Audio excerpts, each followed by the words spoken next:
بسم اللہ الرحمن الرحیم۔ بخاری شریف جلد دوم۔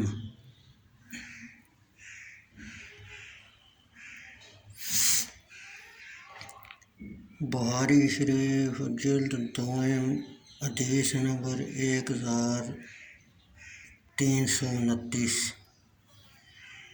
زید بن اسلم نے اپنے باپ سے روایت کی، انہوں نے کہا میں حضرت عمر بن خطاب رضی اللہ تعالیٰ عنہ کے ساتھ بازار کی طرف نکلا تو حضرت عمر فاروق رضی اللہ تعالیٰ عنہ کو ایک نوجوان عورت ملی۔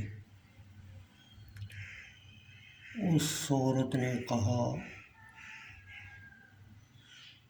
اے امیر المومنین، میرا شوہر فوت ہو گیا ہے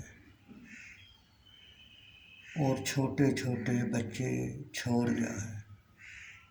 اللہ کی قسم ان کے پاس نہ بکری کے پائے ہیں جو وہ پکا کر کھائیں، نہ ان کی کھیتی ہے اور نہ دودھ دینے والے جانور۔ مجھے اندیشہ ہے کہ ان کو قحط سالی لاحق کر دے گی، اور میں خفاف بن ایمان غفاری کی بیٹی ہوں، اور میرا باپ خفاف نبی اکرم صلی اللہ علیہ وسلم کے ساتھ حدیبیہ میں حاضر ہوئے تھے۔ تو حضرت عمر فاروق رضی اللہ تعالیٰ عنہ نے اس عورت کے پاس ٹھہر گئے اور آگے نہ گئے۔ پھر فرمایا تمہارا نسب میرے نسب کے بہت قریب ہے۔ مراد یہ ہے کہ قبیلہ غفار کا نسب قریش کے قریب ہے۔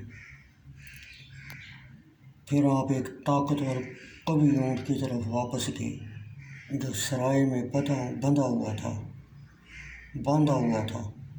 اور اس پر گندم کی 2 بوریاں بھر کر لاد دی، اور اس کے درمیان کچھ خرچہ اور کپڑے وغیرہ لاد کر لائے۔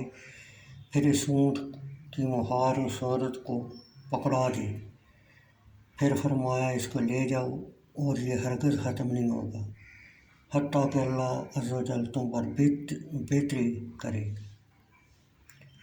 ایک شخص نے کہا اے امیر المومنین، آپ نے اس کو بہت زیادہ مال دیا ہے۔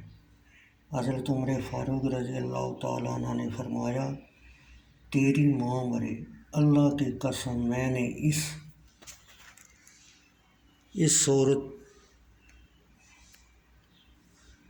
عورت کے باپ خفاف اور اس کے بھائی حارث، جیسا کہ مسلم کی روایت سے ظاہر ہے، کو دیکھا تھا کہ انہوں نے ایک مدت تک کافروں کے قلعہ کا محاصرہ کیا اور انہوں نے اس کو فتح کر لیا۔ پھر ہم غنیمت کا مال لے کر واپس آئے۔